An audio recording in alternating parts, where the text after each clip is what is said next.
All right, indie filmmaker here today. I'm taking a step in front of the camera to talk more about the pre-production process, and I'm going to give you my 3 most efficient ways that you can be a more organized director. So let's just jump in already.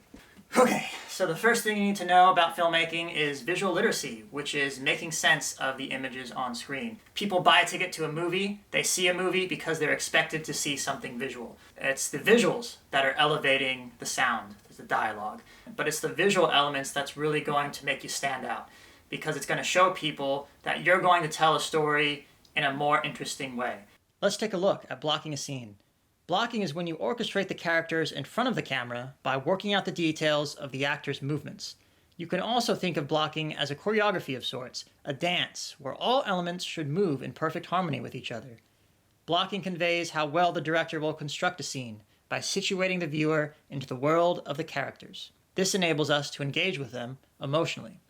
So let's take a look at blocking in one of my short films, Thieving Around, and break down what exactly went into creating the scene.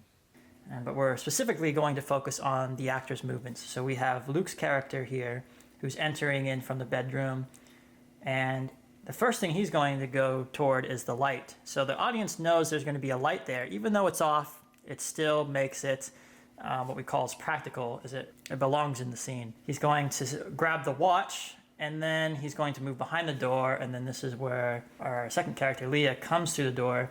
Then Leah's going to come over here next to this practical lamp, and it's going to give us enough light to illuminate her face, so we know how she is going to react to Luke's response.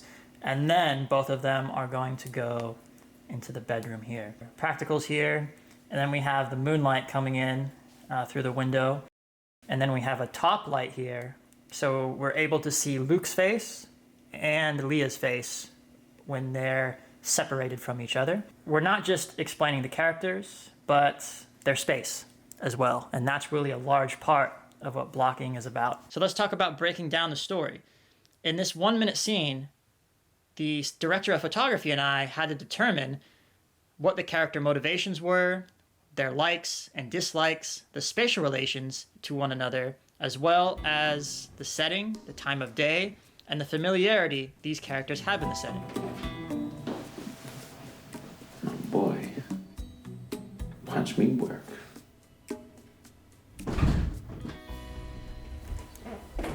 We decided to keep a subjective viewpoint on Luke. We see what he sees. We don't know who's behind the door, and keeping with this viewpoint enables us to create tension. Once the tension is escalated, we switch to Leah's perspective until we end with comic relief. Give me your shoe. Oh my God. Give me your left shoe. Give it to me. Yeah, you shoot me with that, your fingerprints are all over the weapon. I'm wearing invisible gloves. Way to go through the front door too, huh? You know, people We in the then people. cut to a wide shot of our Good characters. to go. The frame within a frame informs the I'll take audience the master. to focus on the take characters' the, relationship bathroom. and their distance Sweep the with one place. another. Talking jewelry. We go back to Leah's bathroom, perspective and Xanax, meditate on her reaction rice to the cake. picture. As she walks into the other room, we show a degree of separation between characters. Luke talks past Leah. Her attention is focused more on the picture. Again. She desires a meaningful relationship. During production, we had an issue with the main light source. We wanted to illuminate the room, but we needed an excuse to tell the audience where the light was coming from. So we utilized blocking to hide the light switch. The actor pretends to turn it on, and we match his actions. Now the source of light makes sense in the scene.